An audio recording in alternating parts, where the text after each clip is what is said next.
Maka kita katakan, apa tujuannya? Kalau jawabannya adalah demi terciptanya kedamaian dan toleransi dalam kehidupan bernegara, bukankah Islam datang untuk menegakkan misi ini? Islam kan membawa kedamaian, nama saja Islam, kedamaian itu istilahnya, perdamaian, selamat.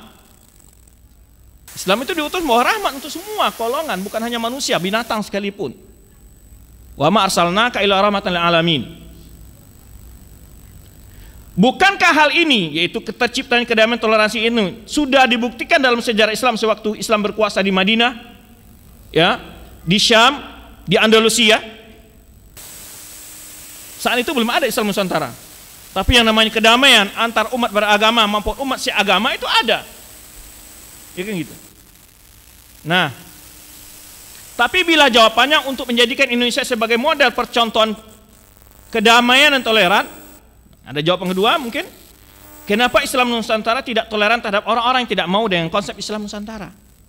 Kan tadi konsepnya toleran, ya kan? Konsepnya apa? Moderat. Tapi kenapa tidak toleran terhadap orang yang tidak suka dengan konsep Islam Nusantara? Mestinya toleran dong, kan Anda bawa toleran. Kalau tidak, Anda sama dengan orang lain, tidak beda. Anda ingin memaksakan sebuah pemahaman Anda kepada orang lain dong. Dan menyalah-nyalahkan orang itu sudah mulai berarti Anda sudah tidak toleran, begitu kan gitu akhirnya.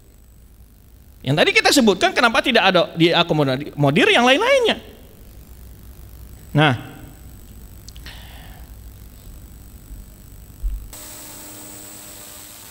apa toleran itu berlaku hanya untuk sesama pemeluk Islam Nusantara saja?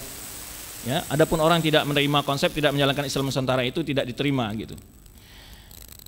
Taib, kenapa istilah Islam Nusantara harus dibandingkan dengan istilah Islam Arab? Apa tujuannya? Kenapa yang dimasalahkan Islam Arab gitu loh? Ya. Yang pada akhirnya akan melahirkan sebuah polemik anti Arab. Kan gitu. Tujuannya ke itu akhirnya. Nah, kenapa yang ditolak itu hanya budaya Arab saja dan tidak disebutkan menolak budaya Barat juga? Ini suatu pertanyaan kita. Sekarang mana Islam Nusantara itu? Enggak ada istilahnya. Sekarang budaya Indonesia, mana yang budaya Indonesia? Pakaian, bekerja, pegawai, semua sekolah, anak-anak sekolah yang pakai rok setengah paha itu, apakah itu budaya Nusantara? Enggak. Hatta sistem politik kita ini tidak sistem Nusantara. Sistem Nusantara dulu ada kenal kerajaan. Lihat sejarah Indonesia dulu ini awalnya apa? Kerajaan-kerajaan kan? Kerajaan Demak, kerajaan Sumatera Pasai, dan seluruh kerajaan. Kelihat pakaian-pakaian orang-orang yang di Nusantara yang asli itu bagaimana? Tidak ada yang buka paha, buka dada. Nah, sekarang yang dimasalahkan justru orang yang menutup paha dan menutup dada itu dimasalahkan, dikatai Islam Arab. Tapi yang ini yang melanggar ini budaya yang jelas-jelas sesuai dengan agama dipermasalahkan. Ini yang tidak bertentangan dengan agama dan tidak bertentangan dengan budaya dikatakan sebagai hal yang Islam Arab. Sebetulnya apa yang ada di balik ini semua? Itu yang menjadi pertanyaan kita. Ya. Kita lihat ya, apa yang sedang mereka lakukan. Maka mereka tidak mengatakan menolak budaya-budaya lain. Kalau mereka anti budaya Arab, kenapa tidak tolak budaya-budaya yang lain? Kenapa dikhususkan budaya Arab? Kan gitu kata mereka. Taib. Taruhlah sekarang kalau Indonesia terbuka untuk budaya, Indonesia sekarang globalisasi. Lalu yang lebih cocok dengan fitrah manusia, dengan agama, dengan tujuan pendidikan di Indonesia, menciptakan manusia yang bertakwa, kan itu tujuannya. Dengan pembukaan undang-undang dasar dan dengan berbagai tujuan pembangunan manusia yang seutuhnya, apakah meniru budaya Arab yang dituduhkan, dianggap oleh mereka budaya Arab, seperti memakai jilbab, memakai hijab, itu bertentangan atau itu adalah betul-betul mendukung tujuan dari pembangunan Indonesia? Mendukung tujuan pendidikan yang ingin digalakkan. Ini satu pertanyaan.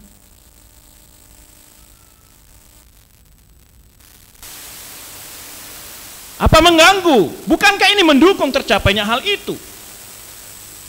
Semakin minimalisir terjadinya perzinahan, perselingkuhan dan seterusnya.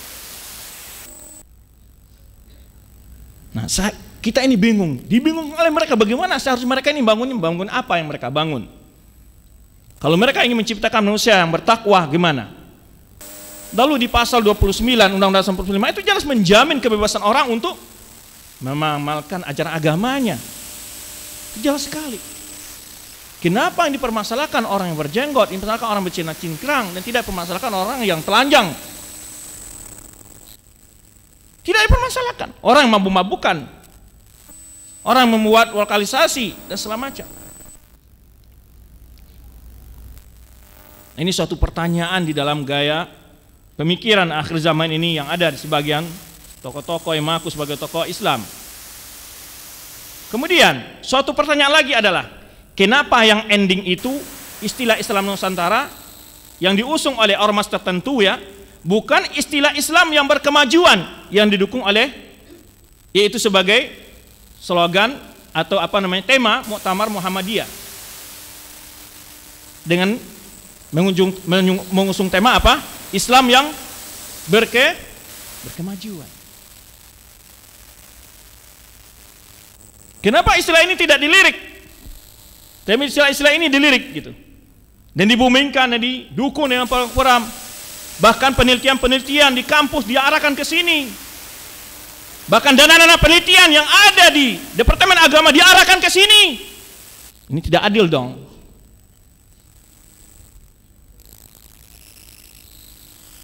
Ya, kalau Bapak lihat pembahasan penelitian sekarang, lihat itu.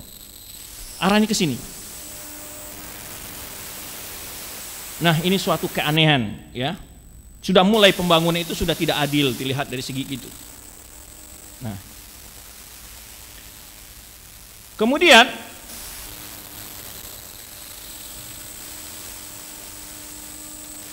kenapa yang dianggap sebagai Islam Nusantara hanya tradisi keberagamaan yang dilakukan oleh massa ormas tertentu?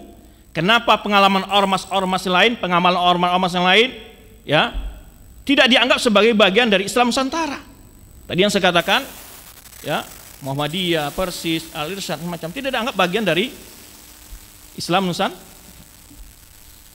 Nah, bahkan yang ada lebih fatal lagi adalah untuk menilai seseorang itu pro NKRI atau tidak dilihat dari sisi tahlilan atau tidak. Tahlilan atau tidak, ini adalah kata mereka orang yang tahlilan itu dijamin, ya kan, kesetiaannya gitu ke NKRI. Kalau orang tidak tahlilan itu curigai katanya. Ini apa pola pikirnya ini? Sama sekali tidak ilmiah. Bahkan orang awam saja tidak pernah berpikir seperti ini. Lalu dia memunculkan istilah bahwa orang yang tahlilan adalah nasionalis, orang yang tidak tahlilan tidak nasionalis.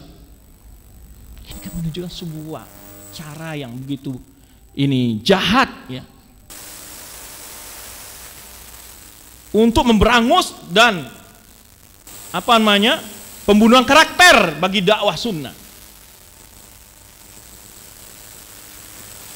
Kemudian, ya, maka kita katakan, bukankah di sana banyak amat sekali ormas yang tidak melakukan tahlilan, ya, seperti Muhammadiyah, Persis, Al-Irsyad dan lain-lainnya.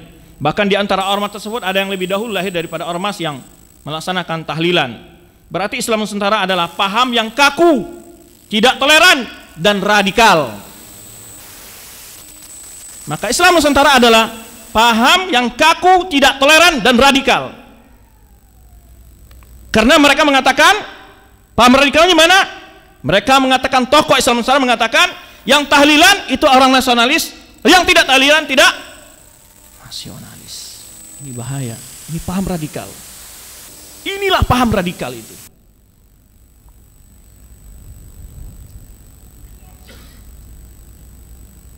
Maka saya katakan, pola keberagamaan yang selama ini orang mengaku dia toleran, mengaku tidak radikal, dan pola pemahaman mereka kalau kita runut dan kita lihat, itu sangat mudah orang itu radikal. Contoh, orang yang tidak kunut, orang yang tidak tahlilan, orang yang tidak melakukan bermacam bentuk cara keberagamaan oleh ormas tertentu itu, lalu diusir, dibakar pondoknya, dan segala macam. Ini tidak radikal, itu paham radikal. Itu paham radikal. Maka kita harus mengerti, ya. Sebetulnya sekarang ini banyak apa? Maling teriak maling. Itu yang banyak sekarang ini. Maling teriak maling. Dia yang tidak toleran ngaku toleran. Dia yang radikal ngaku tidak radikal. Saya tanya, di mana ada pondok sunnah mengusir atau orang sunnah mengusir pondok yang tidak sepaham mereka? Membakar, di mana? Di mana? Gak ada. Kenyataannya ada. Yang selama ini mengusir, membakar, yang melarang mengalihkan tali akbar, siapa? Lihat masyarakatnya, paham apa yang mereka anut.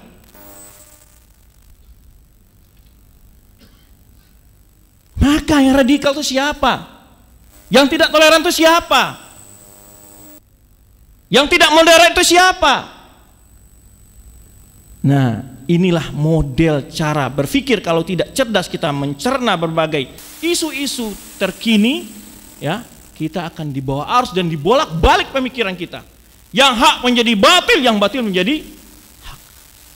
Maka kata Rasulullah SAW, akan datang suatu zaman, ya, yusaddaqu fihil kadhib wa yukadzibu fihi shadiq wa ya'tunu fihil kha'in wa yukhawwanu fihi al-amin.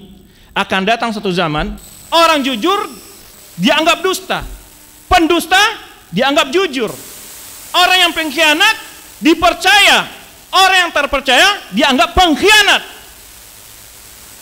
Di mana-mana sekarang ini selalu aja menebarkan bahwa yang namanya Wahabi, Salafi itu membahayakan NKRI. Tapi kita katakan dai-dai yang mana terdepan yang menupas paham terorisme dan radikal itu. Lihat tulisan-tulisan, ceramah-ceramah tabligh akbar, radio, televisi, apa isinya?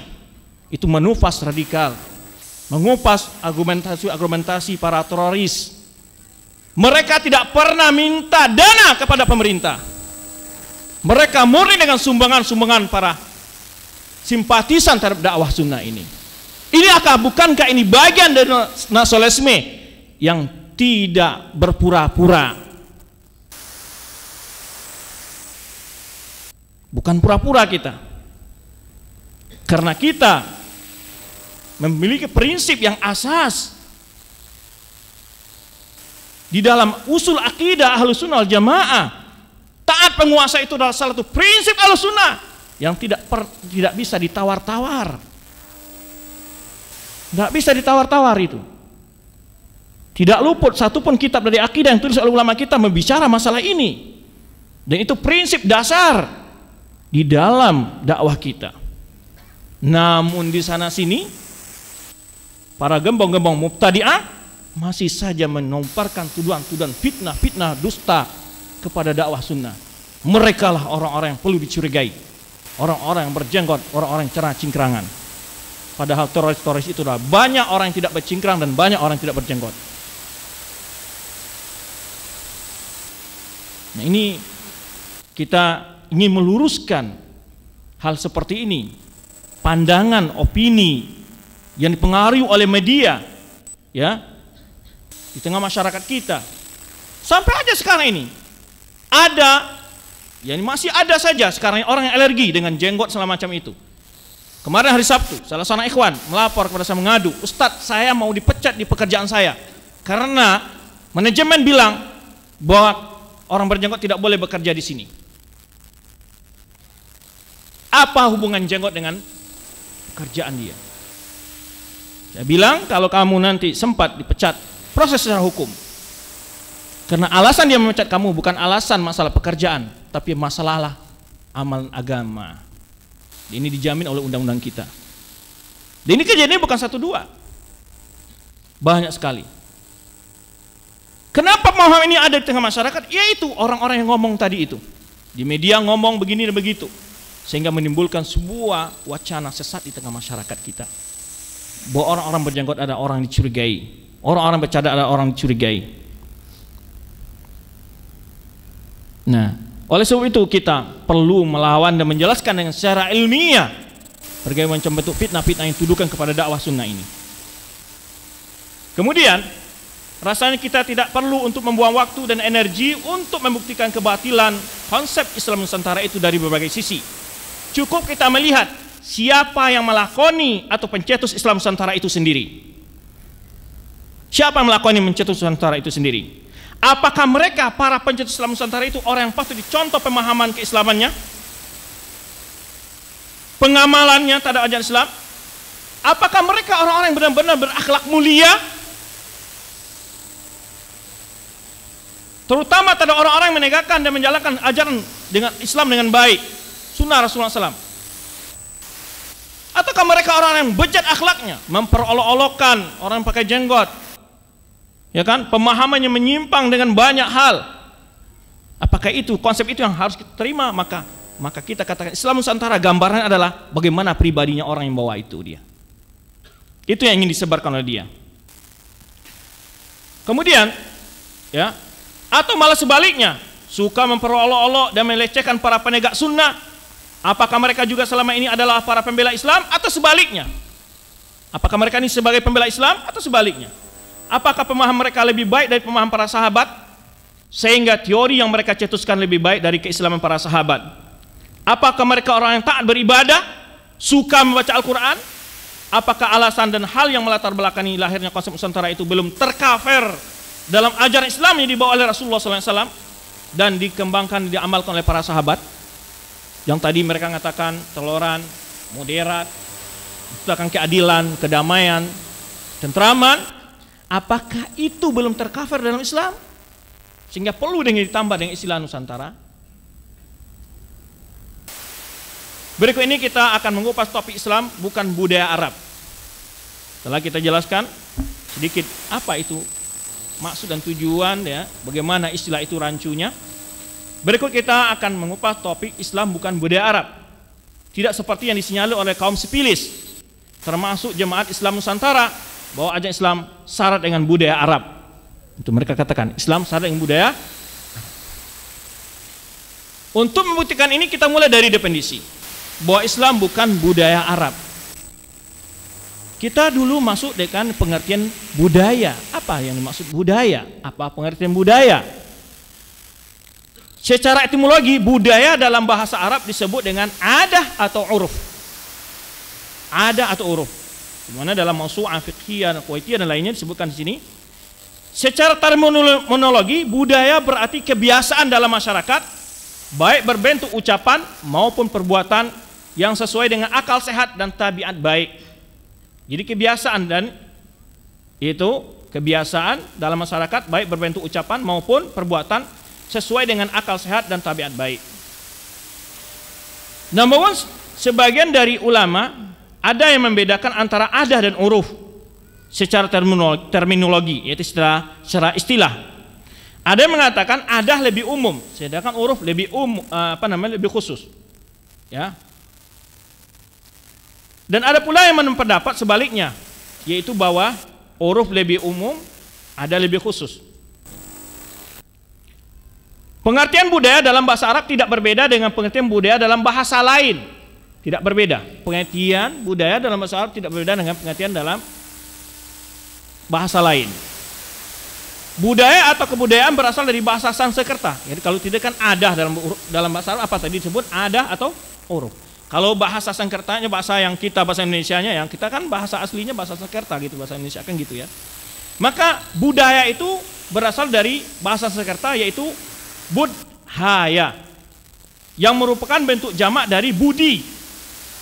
Budi atau akal diartikan sebagai hal-hal yang berkaitan dengan budi atau akal manusia. Jadi sumber budaya itu apa? Akal dan budi pekerti. Ini asalnya manusia.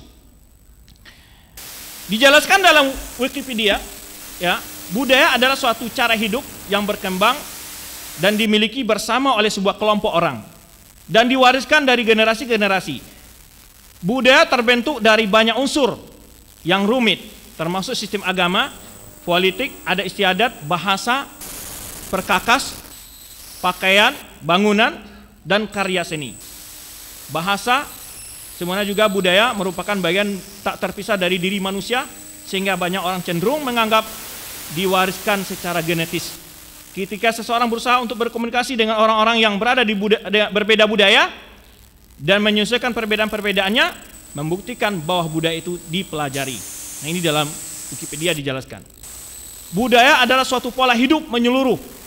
Budaya bersifat kompleks, abstrak, dan luas. Banyak aspek budaya turut menentukan perilaku komunikatif. Unsur-unsur sosio budaya ini tersebar dan meliputi banyak kegiatan sosial manusia. Itu pengertian budaya secara penjelasan para ahli bahasa, ya. Namun pengertian budaya menurut ilmuwan barat apa? Ada perbedaan enggak?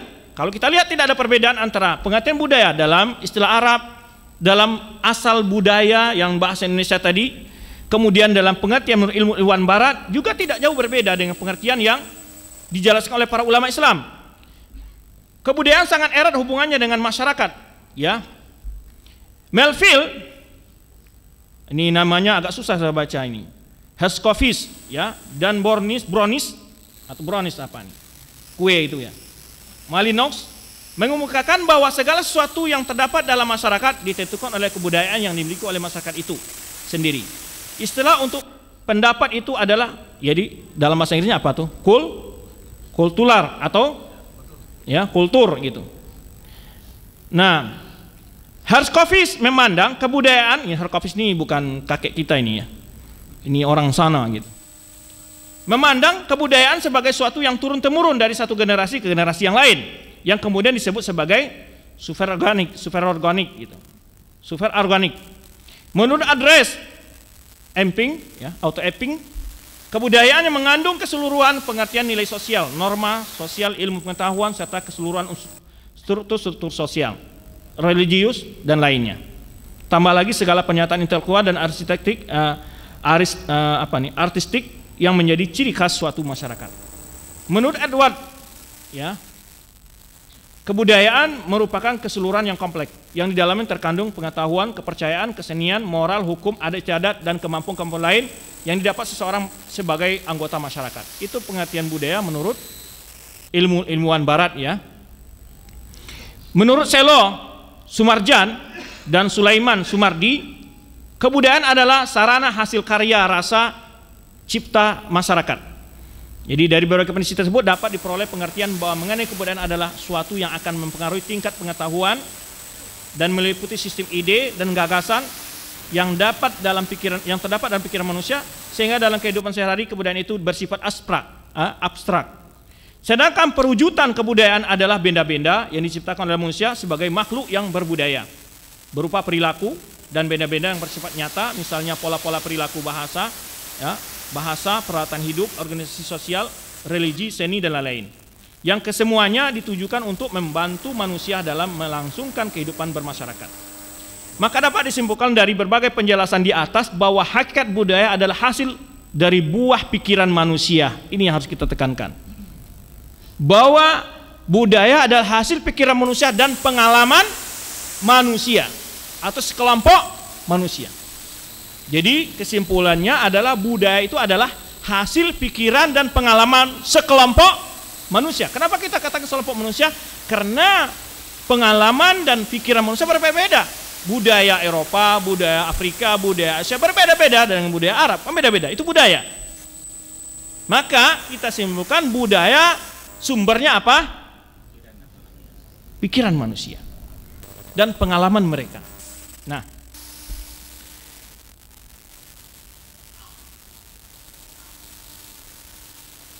jadi bahwa budaya itu adalah hasil, ya, kesimpulannya hasil dari buah pikiran manusia yang dianggap lebih baik oleh masyarakat tertentu. Jadi baik buruknya budaya berbeda-beda berdasarkan persepsi masing-masing masyarakat. Jadi budaya itu berbeda-beda dari satu tempat ke tempat yang lain. Boleh baik oleh masyarakat A, tapi tidak baik menurut masyarakat B. Jadi budaya itu apa?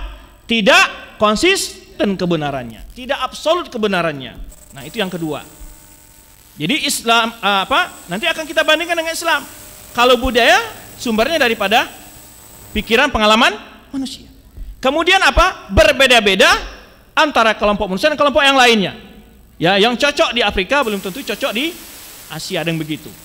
Nah, ini akan kita tekankan di mana titik bedanya. Nah, maka kita dulu melacak apa itu budaya dan apa sumbernya, ya. Kemudian lalu menjadi baik buruknya budaya berbeda-beda berdasarkan persepsi masing-masing masyarakat. Lalu menjadi tabiat mereka sehari-hari. Jadi, maka suatu budaya bisa dianggap baik oleh sekelompok masyarakat, namun juga dianggap buruk oleh masyarakat yang lain. ya kan? Contoh, kalau saya contohkan umpamanya kebiasaan kalau kita di Jember, kalau masyarakat Madura kita lewat, ada orang lewat di gang, ada orang duduk, kita harus turun dari sepeda motor kita.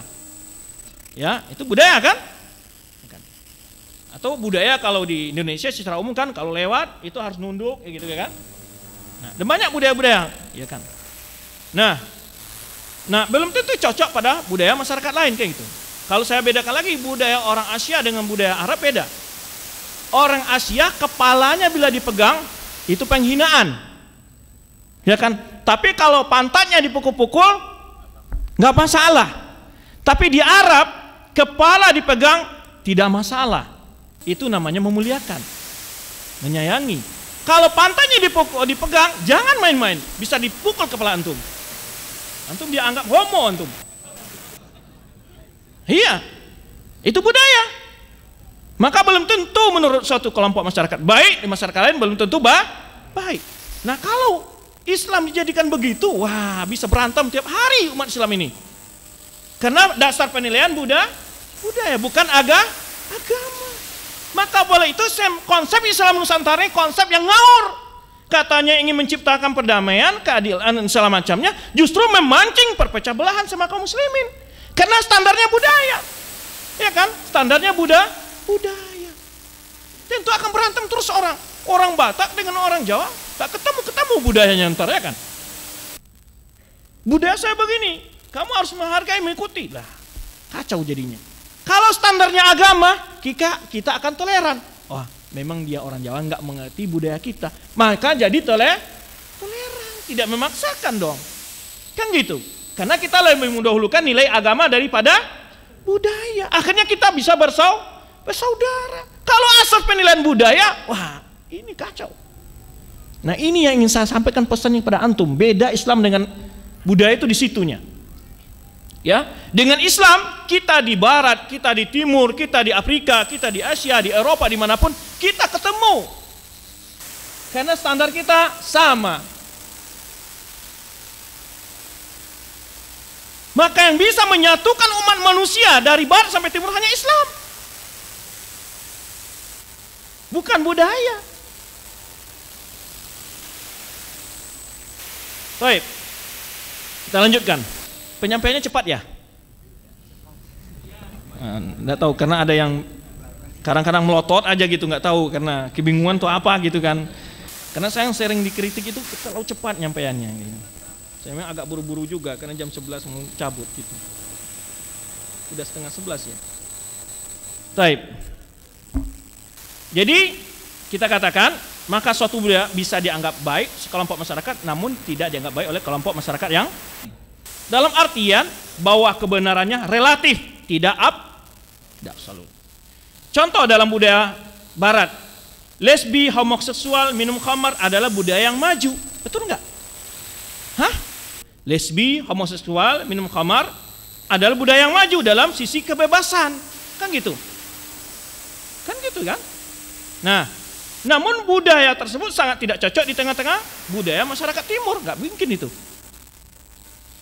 Nah, atau bisa saja suatu budaya ya pada suatu saat dianggap baik, namun pada saat yang lain tidak dianggap baik oleh masyarakat itu sendiri. Di masyarakat yang sama bisa satu saat budaya ini baik, satu saat lagi budaya itu tidak baik. Berarti budaya itu tidak selalu berubah-ubah, tidak konsisten kebenarannya. Ini untuk perbedaan ketiga antara agama dengan budaya. Kalau begini agama digini-gini kan hancur kan? Nah, kemudian ya berarti penilaian terhadap sebuah budaya itu bisa berubah-ubah atau kondisional, ya. Contoh, dulu masyarakat Eropa lebih suka budaya sosialisme. Akan tetapi sekarang budaya yang mereka sukai adalah budaya kapitalisme dalam masalah ekonomi. Itu berubah. Dulu Indonesia memakai demokrasi terpimpin, sekarang memakai demokrasi liberal. Itu berubah dong budaya kita.